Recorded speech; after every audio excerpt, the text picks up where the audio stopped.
My name is Ariel Illustre, and this is my journey of becoming an occupational therapist. In this presentation, I will explore the journey metaphor, which will allow me to find the meaning of the twists and turns of happenings to where I am now. The journey metaphor incorporates two underlying facets of a career, which is movement from place to place and time. Inkson 2004 states that the metaphor is based on the individual's understanding of their personal experience. Journeys have a point of origin and destination, a planned route, obstacles and sight encountered along the way, and a traveler who made the experience colorful by interacting with other travelers. My journey started when I arrived here in the UK in 2003 to join my wife to start our family.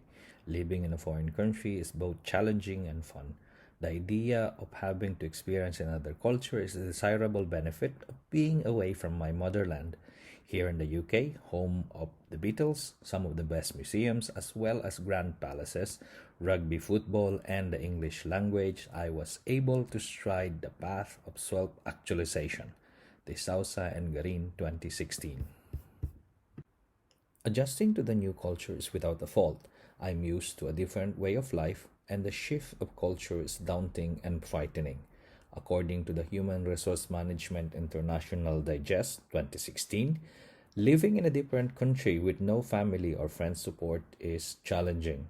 Furthermore, Shotaro et al. 2018 states that migrants are likely to have mental health and well being issues compared to the local residents due to stress.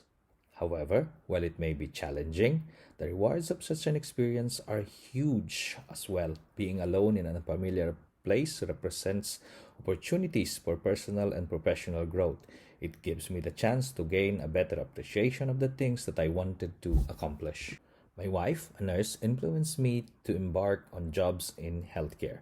I started as a healthcare assistant in nursing homes and hospitals, which deepened my understanding of the health service in the UK. It was difficult at first, as this was an endeavor that I have not tried before. I wasn't sure if I would like it. I have learned to appreciate the benefits and knowledge that goes with the profession in the long run. Working in the sector allowed me to work with different types of people on every shift. Then, after 3 years working in the nursing home, I moved to an acute orthopedic ward in Kingston Hospital. The transfer deepens my interest in looking after the frail and elderly. Looking at these patients allowed me to help people overcome difficulties with mobility, cognition, and daily living activities. Occupational therapy is not a popular profession in the Philippines compared here in the UK. My country is known more to the world with its nurses. I gained knowledge about occupational therapy through my work in the hospital. I always admire the use of daily occupation as a tool in helping patients. According to American Occupational Therapy Association, this helps patients promote health and prevent or recover better from injury, illness, and disability. O'Brien states that occupational activities bring meaning to individuals, families, and communities' daily lives and enable them to participate in society. By doing daily activities, people will obtain meaning in their lives. According to Hoym et al. 2015, meaningful life provides people with a sense of control, personality, network with other people, caring for others rather than themselves. When the time comes that I become an occupational therapist, I will bring two essential skills. One is the interpersonal skills, and the other is problem solving. Working in the health and social care sector for a long time helped me develop good interpersonal skill. These skills works well within the occupational therapist client-centered approach. Through this approach, I will be able to learn what my patient's preference in terms of their intervention, build rapport, and encourage active participation. Townsend 1998. I found that this skill is helpful during MDT meetings, where members will give updates to the team on the patient's ongoing conditions. In terms of problem solving skills, much of OT work involves solving problems, particularly in addressing a patient's therapeutic needs. As an OT, it is vital to know the level of cognition and functional abilities of patients. I like to think of occupational therapists as puzzle solvers because they help clients complete tasks that they may or may not have been able to do in the past. Hoym et al. 2015. Through my placements, I have accumulated knowledge in using occupation as a treatment for patient by improving their ability to do daily living activities, including bathing, toileting, dressing, eating, cooking, grooming, and even driving. If the patient's sitting balance is stable, I can incorporate washing and dressing practice in their therapy. In terms of milestones, during my second placement, my practice educator assigned me to look after a patient who came with severe body pains due to a fall and poor diet. During the MDT meeting, the medical team suggested that the peg should be placed to allow the patient to have food intake as he is not eating. I suggested to my PE if we can try to sit the patient on a chair as he has been on the bed since admission. I reasoned out that this will help with swallowing and improve the airway.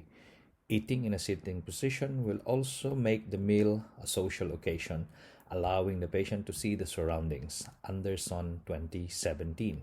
After transferring the patient to a chair, the nursing staff informed me that the patient became more conversant and started taking his food with an assistance.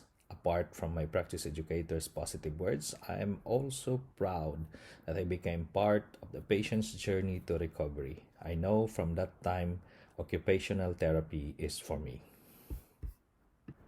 The recent outbreak of COVID 19 has highlighted the importance of the NHS and health workers in Britain and the world.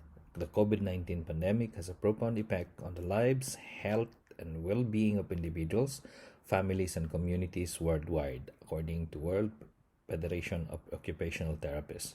Before the pandemic, Great Britain is preparing to leave the European Union. Apart from border control, health service was a vital point in the negotiating table.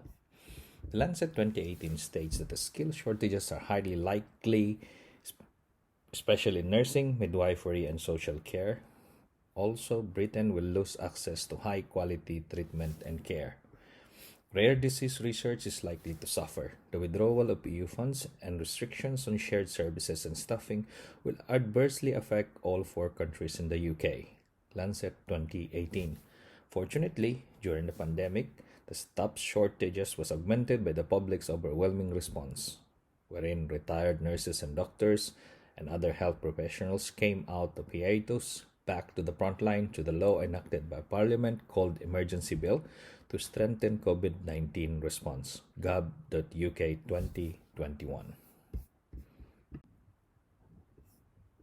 Me and my wife were afflicted with the virus and were able to benefit from the scheme. Our medications were collected and delivered to us by volunteers whilst we are isolating at home. When we need medical attention, there will be people who will be attending to us remotely via 111 or the COVID hotline. The pandemic has shown the resilience and unity of people amid adversity. I'm hoping that this will end soon and we can go back to our normal way of life. Many services came to a halt and contact with OT services is limited. However, technology played a large part of the rehabilitation process. Hutchings 2020. Occupational therapists have developed strategies to facilitate continued access to their occupations, and this will include but not limited to individual, family, community, social and environmental adaptation, mental health, assistive technology, and telehealth through digital technology. Hutchings 2020.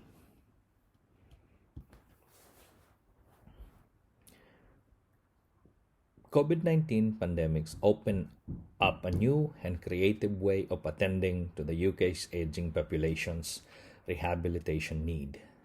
When I finish my training, I will seek employment in an elderly rehab unit to fulfill my passion for helping elderly patients gaining independence after discharge. I will also link with groups working in the development of remote or IT based programs that will help people access health services when face to face medical attention is not possible. Thank you very much.